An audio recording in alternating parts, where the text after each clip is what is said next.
નમસ્કાર વિદ્યાર્થી મિત્રો, સ્વાગત છે તમારું તમારી પોતાની યુટ્યુબ ચેનલ માય ટીચિંગ ક્લાસમાં.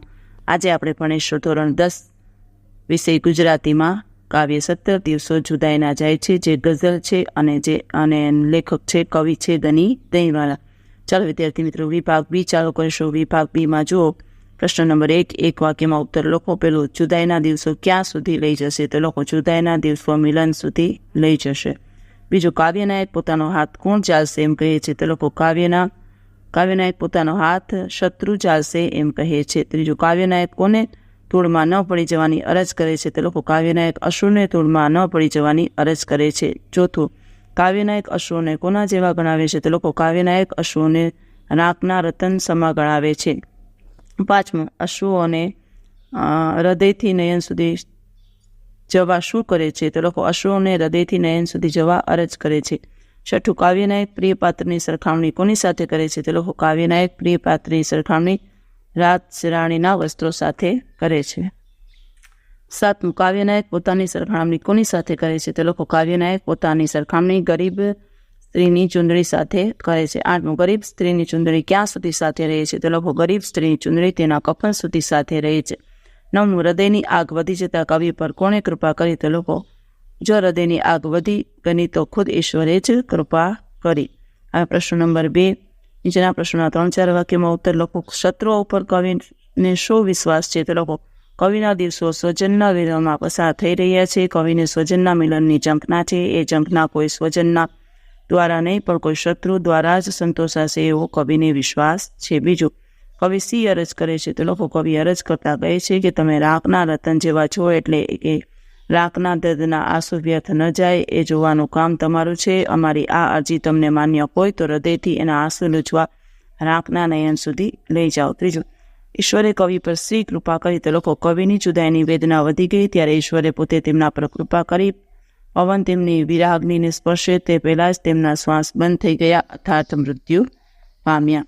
ચાલો હવે પ્રશ્ન નંબર 3 છે. 10-12 વાક્યમાં મુદ્દાસર ઉત્તર લખો.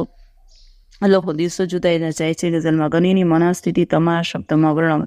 લોકો, દિવસો જુદાઈના જાય છે ગઝલના આરંભની પંક્તિ કવિ ગનીની વિયોગની મનસ્થિતિને વ્યક્ત કરે છે. તેમ છતાં કવિને આશા છે કે એ જ જુદાઈ તેમને એક દિવસ મિલન સુધી લઈ જશે. જીવનમાં ભલે શત્રુ આવ્યા હોય પણ એ જ તેમનો હાથ પકડીને તેના સ્વજન સુધી લઈ જશે. કવિને ધરતી સુધી કે ગગન સુધી જવામાં રસ નથી. તેમને જીવનમાં ઉન્નતિ થાય કે પતન થાય તેવા માર્ગ સુધી પણ જવું નથી. તેમને તો એકબીજાના દિલ સુધી પહોંચવું છે, તેમના દિલમાં વસવું છે. કવિ ઈશ્વરને પ્રાર્થે છે કે તમે રાંકના રતન સમા છો, તેમના આંસુ વ્યર્થ ન જાય એ તમારે જોવું રહ્યું. અમારી આટલી વિનમ્ર અરજી તમને માન્ય હોય તો તમે હૃદયથી એ રાંકના નયનોમાંથી વહેતા આંસુને લૂછવા પહોંચો. ઈશ્વર તો રાજરાણીના વસ્ત્ર જેવા છે. રાજરાણી થોડી વાર માટે વસ્ત્ર પહેરીને તે કોઈ ગરીબને આપી દે છે, પણ રંક સ્ત્રી જેવા અમે એ ચૂંદડીને ઈશ્વરની પ્રસાદી ગણી કફન સુધી સાથે રાખીએ છીએ. હૃદયમાં જો વિયોગની વેદના વધી જાય અને એ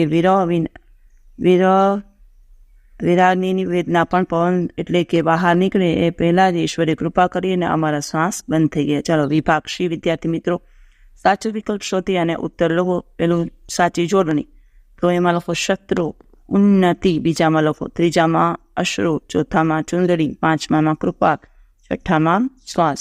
હવે બીજું છે સંધિ જોડો.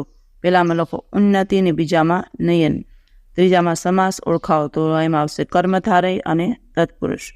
પછી ચોથામાં પ્રત્યય, તો પહેલામાં આવશે પૂર્વ પ્રત્યય, બીજામાં પર પ્રત્યય, ત્રીજામાં પર પ્રત્યય, ચોથામાં પર પ્રત્યય.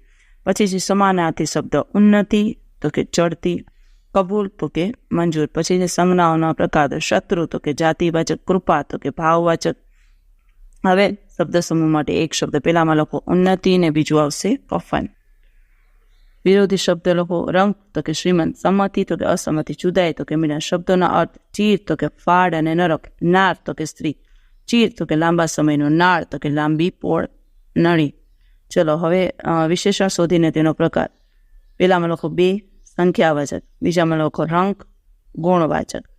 હવે ક્રિયા વિશેષણ શોધીને તેનો પ્રકાર. પહેલું લખો જરૂર તો કે અભિગમવાચક, હવે તો કે સંખ્યાવાચક, બે ઘડી તો કે સમયવાચક. હવે 12મો પ્રશ્ન, ધ્વનિ ઘટકો છૂટા પાડો.